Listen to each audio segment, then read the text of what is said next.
Ganesh studio presents. नमस्कार।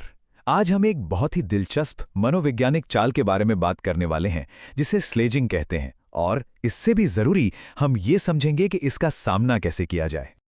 तो चलिए एक ऐसे अनुभव से शुरुआत करते हैं जो शायद हम सबने कभी ना कभी महसूस किया होगा। सोचिए, क्या होता है जब कोई जानबूझकर कुछ ऐसा कहता है सिर्फ इसलिए कि हमें गुस्सा आ जाए, कि हम भड़क जाएं।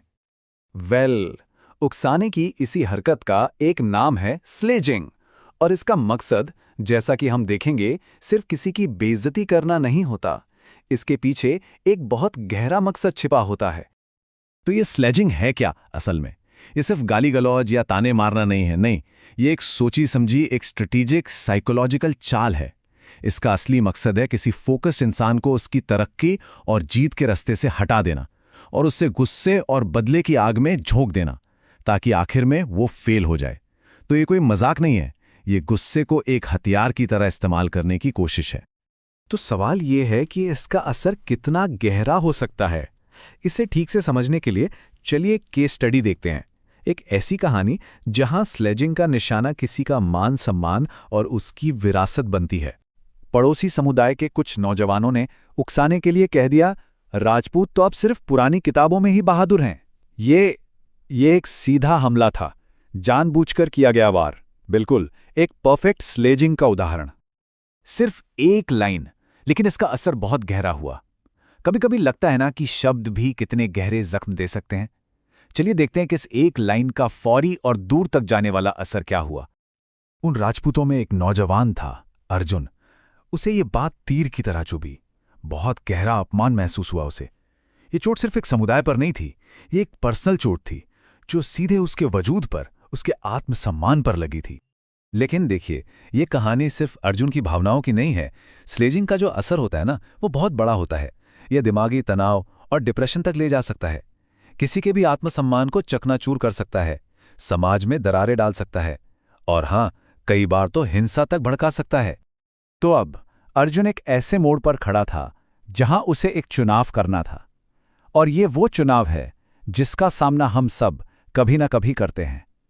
गुस्सा या समझदारी, क्रोध या विवेक। तो देखिए, दो रास्ते बिल्कुल साफ थे। एक रास्ता था गुस्से का, जो अक्सर लड़ाई झगड़े बंटवारे की तरफ ले जाता है, और इसमें होता क्या है, अपनी इज्जत, अपनी गरिमा भी चली जाती है। और दूसरा रास्ता था विवेक का, समझदारी का, जो शांति और आपसी सम्मान की तरफ ले जाता है। अर्जुन को इन्हीं दो में से एक को चुनना था। और अर्जुन ने क्या चुना? उसने विवेक का रास्ता चुना। उसने गुस्से में आकर फौरन कोई कदम नहीं उठाया, नहीं, बल्कि उसने अपने बड़ों के तजुर्बे का सहारा लिया। वो सीधा गया गांव के बुजुर्गों के पास सलाह लेने, और बुजुर्गों ने उसे वो सलाह दी जो इस पूरी कहानी का निचोड़ है, उसका दिल है। उन्होंने कहा, देखो बेटा, स्लेजिंग से लड़ने का सही तरीका लड़ाई झगड़ा नहीं, बल्कि सब्र है। अपने इतिहास को, अपनी सच्चाई को गर्व के साथ सामने रखो, उन्हें समझाओ। मतलब गुस्सा नहीं, बातचीत, संवाद। तो फिर अर्जुन ने इस सलाह को माना कैसे? कैसे उसने एक ऐसा जवाब दिया जो ताकतवर तो था ही, लेकिन साथ ही साथ सम्मान से भी भरा हुआ था। देखिए, अर्जुन ने लड़ाई का रास्ता नहीं चुना। उसने क्या किया? उसने शांति से सबको इकट्ठा किया और एक टीचर की तरह राजपूतों की बहादुरी के असली किस्से, उनका जो गौरवशाली इतिहास था, वो सबके सामने रखा, समझाया। और नतीजा कमाल का था। जब लोगों को सच्चाई पता चली तो जो मजाक था उसकी जगह समझने ले ली। जिन लड़कों ने वो बात कही थी, उन्हें अपनी गलती का एहसास हुआ और उन्होंने माफी भी मांगी। तो इस कहानी से हम सीखते क्या है? देखिए, ये सिर्फ एक गांव की कहानी नहीं है। इसमें हम सबके लिए एक बहुत बड़ा, बहुत ताकतवर सबक छुपा है। अर्जुन ने जो किया, उसे हम एक तरह का फ्रेमवर्क समझ सकते हैं। 4 सिंपल स्टेप्स। स्टेप 1, शांत रहें, दिमाग को ठंडा रखें। स्टेप 2, समझदार लोगों से सलाह लें। स्टेप 3, नफरत से नहीं बल्कि सम्मान के साथ अपनी बात रखें, लोगों को एजुकेट करें। और चौथा और सबसे जरूरी, गुस्से के ऊपर हमेशा बातचीत को, संवाद को चुनें। और इस तरीके का सबसे बड़ा फायदा पता है क्या है? ये एक विन विन सिचुएशन है। ये सिर्फ किसी एक की गरिमा को ही नहीं बचाता, बल्कि पूरे समाज में शांति और भाईचारे को भी बनाए रखता है। कि किसी भी बेइज्जती का असली जवाब गुस्सा या लड़ाई नहीं है। असली जवाब है संयम, यानी कंपोजर, और अपनी काबिलियत को साबित करना।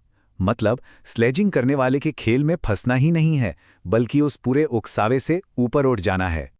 इसे ऐसे समझिए कि दो रास्ते होते हैं। एक रास्ता है तुरंत सजा देने का।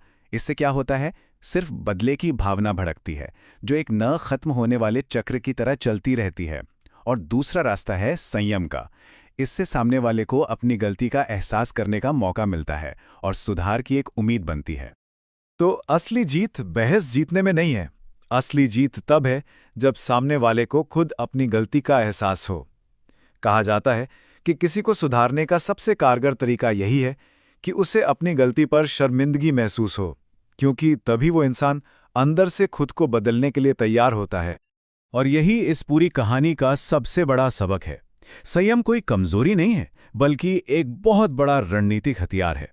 ये न सिर्फ किसी के सम्मान की रक्षा करता है, बल्कि गुस्से के उस खतरनाक चक्र को भी तोड़ देता है। और सबसे जरूरी बात, ये हमारे ध्यान को वापस वहीं ले आता है जहां उसे होना चाहिए, यानी खुद की तरक्की के रास्ते पर। तो आज की ये चर्चा हम इसी एक सवाल पर खत्म करते हैं। एक ऐसा सवाल जो हमें उकसावे के पलों में असली ताकत के बारे में सोचने पर मजबूर करता है। क्या वाकई क्रोध पर संयम रखना ही सबसे बड़ा प्रतिशोध है? असली ताकत किसमें है?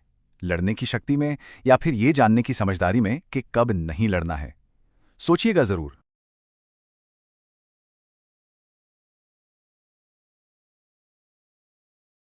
लाइक, शेयर और सब्सक्राइब करें।